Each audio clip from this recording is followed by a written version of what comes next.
Hey everyone, I'm Aaron Potratz. And I'm Nathan Hawkins. We are the Shrink Think Podcast, Podcast. baby. Enjoy the show.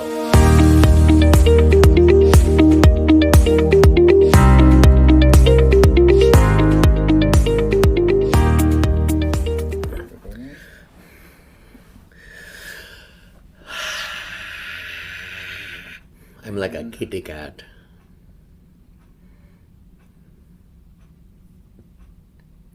Cool. Oh man. It was weird seeing that coffee pot, and I was like, I know. what is this? It's old a coffee stuff? pot. This ancient device. I looked in Not 3 places and there was no thing. And once I get to 3, I move on. I brought 2 boxes. Oh, with you today? Yeah. Oh, that's why I didn't see him. I was like, nope. Yep. Making some. Yeah, normally. Yeah, that's fine. But it's funny, because it's a little bit, it makes me think of like, there's this song called Always on Time, and how like God is just always on time, right? Like he's never late. He's sort of arrives exactly when he means to, and it's like that. There's no way for you to have known that I had set these boxes out to bring to the office for like a week or whatever, and I was like, oh, I'm going in today. I need to finally bring them. And like if you had just waited, obviously again you didn't know, right? Right. But if you just had, like, you would have walked in like, oh, there they are, exactly when we needed them. Yes. But I beat you here. Yes. Or else that would have been... This is so somehow we need to relate it to like when you take over for God, then your life sucks. Yeah. So we're gonna die from the coffee. I'm really... like, I shouldn't have done that. Yeah, I make a horrible God, it turns out. I do. I'd make a better dog. Yeah, that's true. Anyway. Don't know why I said that, but it's God backwards. Yeah. So anyway, let's move on. Should we test this out? Are we good? I think we're good, but we'll test it. Okay, I think we're good, but he tested it. We good. I think we're good, but we'll test it. Okay, I think we're good, but he tested it. It's so dumb. I know. It's like it's so funny. I don't know why it's so funny. Why am I still laughing? All right, here we go. Hey everyone, welcome to the Shrink Think Podcast. We are riveted to be here with you today. I know, you're here binging another episode. You've probably gone through so many of these recently, which is great. Fantastic. Thanks I hope you're almost to your destination. I hope so too, safely, if you're listening in your car. We would like you to continue listening and not change the channel, not stop listening. We would like you to continue doing the same familiar thing that you've always done. Or if you have not always been doing it, you should start always doing this. Whatever, don't change. Don't change. Which brings us to the topic at hand today. Is there something in your life that you know that you would like to change, or maybe you're aware that it must change, it has to change? Like, if you keep going, maybe your doctor has told you, you need to change this or else. Or maybe your partner, your spouse has said, if you don't change this, ultimatum. Or your kids, or your job, something like that. Something has happened where you're aware that you need to change something in your life, but you just can't figure out how to make it happen. Or rather, it's not really so much that you can't figure it out, you just can't get the motivation. You can't figure out what you need to do in order to actually step into that. Maybe you've tried, you've stopped and started, maybe you've explored some things, maybe you just cannot get them. It's like you're paralyzed. You're laying in bed, you're like, okay, I'm going to do the thing. You look down at your arms and you're like, they're not moving. It's like on SpongeBob, 3 hours later. Yes, exactly. Still sitting there. You're still there. Well, there's a reason for that. There are lots of reasons for that, but we want to talk about one of the reasons that can happen if you are afraid of change or you can't find the motivation for change, is that you're clinging to the familiar. And that might sound weird because maybe your familiar, the place that you're at, and maybe even the place that you're stuck in, is unhealthy, dysfunctional, toxic even. Maybe it's just, it's really bad, and you know that, but you still keep doing it. You still keep, going back to that ice cream bucket, or you still keep buying the cigarettes, or whatever the thing is that you know you need to stop. Why is that? Why do we do that? Well, that's what we want to unpack here today. Yeah, a lot of it has to do, honestly, with just predictability. You already have a system that you are doing, whatever that is, your life routine. I love routines. He does. I love them. That is, that's the reason I say, hey everyone, welcome to the Shrinking Podcast, because Nathan just like, it soothes his soul. I can't actually talk if he doesn't do that. That's right. I don't know what to, if I were to say like, welcome to the Shrinking Podcast, he'd be like, you didn't say, hey everyone, hey everybody. We need to start. I'm done. El dano. Yeah.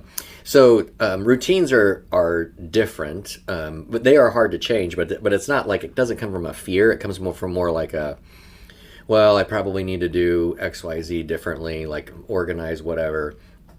It can be the same. There can be relatability to that, I guess, as I'm sitting there kind of thinking on my feet. But what we're talking about more is like getting something about you, not something that you're doing necessarily. They will always relate, but when you think back to something about you, like you've got a spouse saying like, man, you need to stop talking to me like that, or you need to, you're always mad all the time or whatever, and maybe you don't see it. Part of what we're assuming when we're talking about this in the first place is that you've already got some awareness that probably things it would let me say it this way, that you could see how something would be better if you changed, but you don't actually have any buy-in. Yeah, and maybe on the other side of it too, you could say, if things keep going like they are, if you keep doing this thing, if you keep functioning this way, it's going to get bad. Maybe it's already kind of bad, but it's like you can see the path. Like if it keeps going, it's not going to be good. Well, and the other addition of that is how we do things as people called, cycles, right? We have cycles. So maybe you have experienced something that was really bad, and you have kind of pulled out of that. But when you really are honest with yourself, you actually haven't pulled out of that, because you are on the same path that will put you there. It's just, when? Will it take longer? Has it actually changed? So the question is usually, not the question, but the statement is, usually it has to do with something that you actually have to let go. There's something inside of the process that you are actually holding on to, that you are actually afraid to let go. So this is interesting because I've got a background in working with people with substance abuse, like chemical dependency, whether it's cigarettes, drugs, alcohol. And it's really interesting because I can talk with people about the subject, and they know that they need to change. Maybe it's somebody who's been drinking a lot and they need to change the behavior. It's costing them a lot of money. It's costing them their job. They've gotten like 3 DUIs, whatever. And I'll ask the question, like, why do you keep using? And they're like, I don't know, it's stupid. And I'm like, no, let's actually sit down and look at this. You keep doing it for a reason. It's doing something for you that you don't realize, or that you're not really giving it enough credit for. Because, you shouldn't be doing it, and so you discount that reason and you toss it away, throw it in the garbage. But it's actually, even if it's unhealthy, it's doing something for you. So if somebody is using alcohol, for example, you're drinking, a bottle of wine a night, for example. Why would you be doing that? Well, maybe you've had a stressful day. Maybe you have a stressful life. You have a stressful job, or you've got a background of trauma, and you started drinking, sometime in like early young adulthood or whatever, as you moved out of your house or something like that. And it just kind of increased from there because you realized at some point in your life that doing this behavior actually brought you a lot of relief. You didn't know how to get out of your head, how to get rid of some of these or your body. Oh yeah, out of your body, exactly. Some of the stressful feelings your body is feeling, like you're feeling keyed up or something and just really tense. But then you have a drink and you're like, that feels so much better.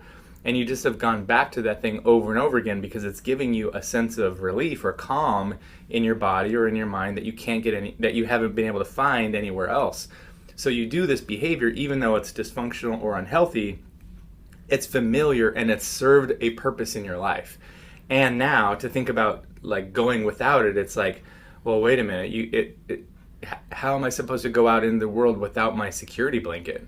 Yeah. So let me give a this is a specific example, but it's not real. Like I've never ran into this, but I did use this. I guess the reason why I'm hesitating, I actually did use this example on an internal family systems podcast that we did a while ago. So it might be familiar for some of you, but if you think of like, okay, here's a scenario: 8-year-old little boy, it's the morning, and his parents just start flipping out, and it's just one more day where they're fighting, they're arguing or whatever. Dad gets so mad that he leaves. He walks out, and he's gone. So it's like, okay, well, Dad's gone, and then Dad comes back, and all of a sudden, he seems totally fine, and Mom seems fine because they're getting along, and Dad has donuts, and so Dad brings in the donuts, and you eat them, and you feel like. And you start realizing like, oh, Dad is fine. Like he actually seems kind of happy, right? And so later in life, as you go through, you experience like that tension, and then find maybe some friends of yours or whatever are angry at you or whatever, and you find yourself eating some sugary treat or donuts or whatever. Or even you could just be like waking up on like a Saturday morning after a work week, and you're like, oh, I'm going to go out and get donuts for myself. You might not even necessarily have the awareness of the preceding thing, which was the stressful, life event or series of events or whatever. You just notice that you wake up on Saturdays and you're like, I need to get a box of donuts. Right. And so let's take this even a step further. So let's say it's gotten out of control. You've known it. You don't know why you do it. Yeah. You know it needs to change. And now you're with your doctor. And as if some of you older people, because I know there's some older people that actually or listen to this podcast, you're hearing Wilford Brimley go, you got the diabetes. And the doctor's saying, like, bro, you are going to lose your feet if you do not get control of this, and you're looking at all kinds of medication, all kinds of expense. And man, the doctor, that conversation was so stressful, and you find yourself buying donuts. More donuts. More donuts now because what you've learned, and you're like, what's going on? Well, what's going on is, and part of what we're talking about is some of this has to do with trying to understand, like what Aaron was talking about. What is this doing for you? So you want to change. Like in this example with this person, I don't know why, they're like 35 right now, 45 or whatever. And they actually no longer know why they've just always liked donuts. I don't know, Dad always brought them home. I don't know. And maybe they'd never connected that dot, right, of the arguing or whatever from before with then the donuts came afterward, which is like a sort of a classical conditioning, Pavlov's dog sort of a scenario. I'm salivating already. Yeah. So that's what we're talking about is, okay, it is doing something for you. And that something that it's doing for you, you are afraid to lose. That's where the fear of change comes. You are literally going, I don't know what to replace this with.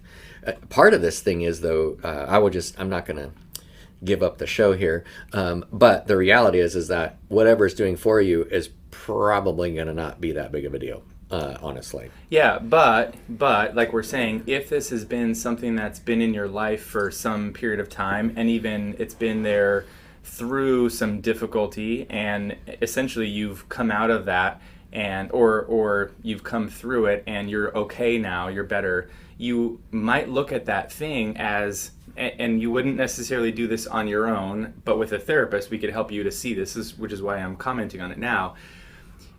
You've gone through some stressful or difficult life events with this thing, and it has been there for you. It has been there with you.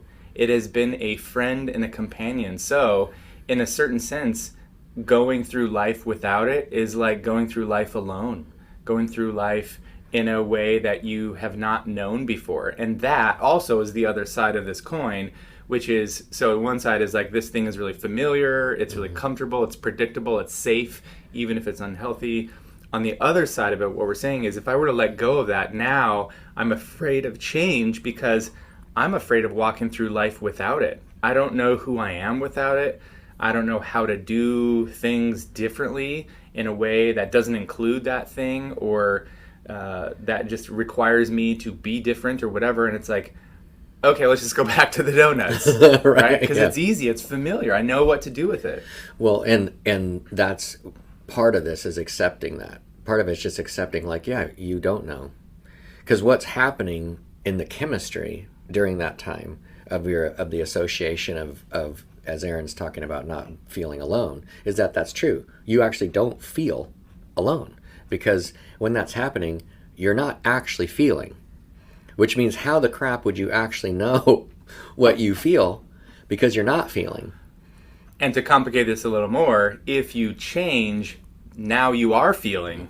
You're actually feeling what you're actually feeling for the first time without that familiar thing. And because that familiar thing is like covering up or it's somehow getting you to not have to feel your feelings. But now, without it, toward change, you're walking into the uncertainty and the unknown, and all these feelings that you've kind of been avoiding or suppressing or just disconnecting from are now there, and you have to deal with them, and that's scary.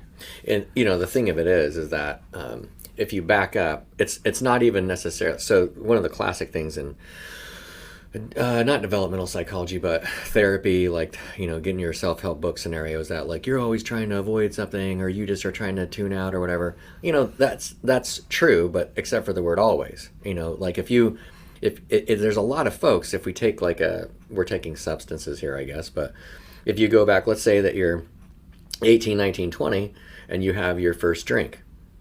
Well, you have your, and I'm, no, I mean, you're 21. Anyway, let's be real though. The drink is at that point is very much a symbol. It's a symbol. It's a rite of passage. It's like and you're with people, probably you're with friends, and even if you were by yourself, it's intentional, and you are trying on a new role. You're trying on adulthood, kind of officially, because it's a known thing, right? And that feeling is powerful. It's not just the alcohol itself. It's the idea that you're connecting to like a lifestyle. Okay, so let's expand this just a little bit, because I like where you're going, and I want to move away from substances just to give our listeners a little bit of a different flavor of this. So let's say instead of donuts or alcohol, it is like you're somebody who always tells a joke. Every time somebody says da da da da, you're like, your mom goes to college, like you just throw that in there, and everybody's like, oh my God, why do you always do that? Or it can be something else where it's like a road rage sort of a thing, an angry reaction sort of a thing. Whenever somebody does something you don't like, you say something to them that's like really jerkish, right? It's mean, it's harsh or whatever, and everyone's like, why do you do that? Why do you have to do that? Why can't you just let it go? Or like this moment, with the joke thing, it's like, why can't you just not say it? Right? Somewhere in that, what you're clinging to, like maybe it's a feeling of power. Like I feel powerful being able to like cuss the other person out or just, lash out at them.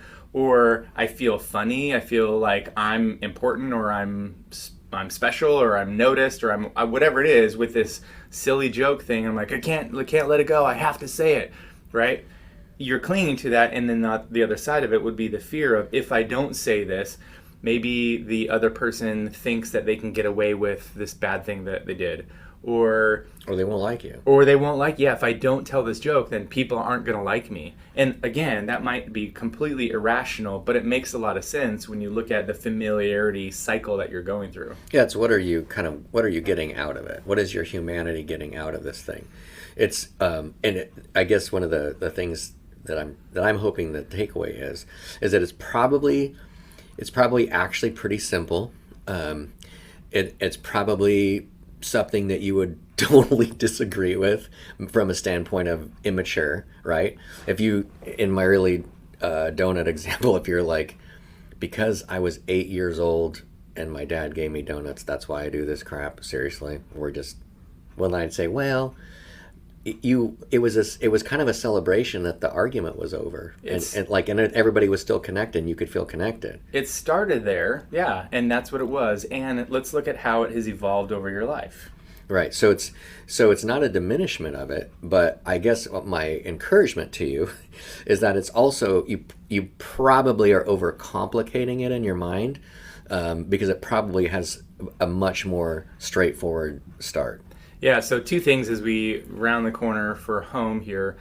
One would be, how do I get rid of this? I think of, there's this Japanese organizational expert, I guess is what she's called, Marie Kondo. And I think of like going through people's closets and cleaning stuff out. And, it's like, why do you still have this shirt from the 1970s? Like, actually, it's probably in style again now, so that's why. I was just waiting. I was waiting. Good for you. That's called thoughtfulness, clairvoyance. But so something that it doesn't fit you, it is not the style or whatever, so you need to get rid of it, right?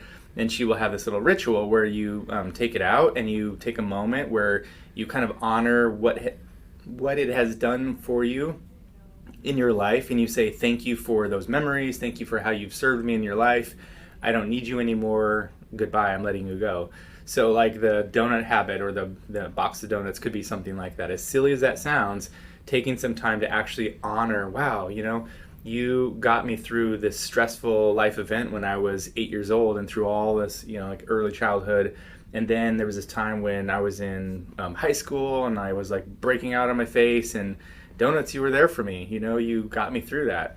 And then when I got my first job and, whatever, it's like you can honor that and then set it down and let it go. So I think that's one part of like, okay, letting go is the first piece of it. And then the next part of it is like, okay, how do I step into the unknown?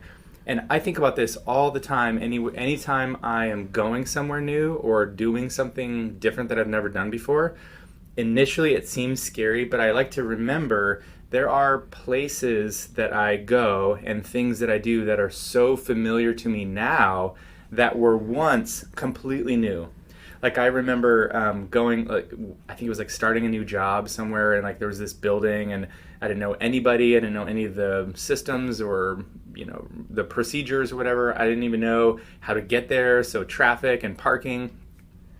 And the first time I was like really nervous, like, oh, can I park here? Is this okay? And then how do I get from here to there? And I figured it out. And then like after a week or two of doing this again and again and again, I was like, oh, okay, I think I got the hang of this. And after a couple of months, I like behave as though I own the place, I'm like skirt, like pulling up to the curb, like knocking the cone over, tossing my keys to the valet, as I pull off my sunglasses, just to give you an image, Ferris. Right? But at some point, you become so familiar with this, and it's like, oh, you've done this before, and that's all it is. Like you haven't done it the first time. But when you've done it the 10th, 12th, 30th time, you're comfortable with it. So just remember, starting something different, you've done that before, and you're always fine. It's always okay. You are not supposed to already know anything. Like, really? Like, not anything. And so sometimes the process that you've stayed in has actually kept you from knowing things that you should know, which is why what I mean by that is like that other people go like, if that person didn't do that, they would already know X, Y, Z. And it's obviously keeping them from learning, which is why you're getting the feedback you're getting, right? So essentially, if you do the thing, then you can not know anything, and that's when you can then begin to know it. Right. It's all about development and process. Have a great day. You thought I was going to say it. You thought I was going to say it. You never know. You never know. What is going to happen? Is he going to do it or is he not? He's not going to. We're going to find out. Do not do that. We are going to find out. Do not do that. Do not do that. Do that. Somebody's going to be... We're going to get so much hate mail. We're canceled. Phew, we don't have to record the podcast. We're just canceled. What happened? Well, one day they did any of this. Don't they do that all the time? Yeah, but they got caught that time. They got caught that time. Fear of change. All right, let's go. Oh, my. 2025. Crazy. All right, everybody. Thanks for being with us. That's my 5-shooter. That was dumb. Have a great day.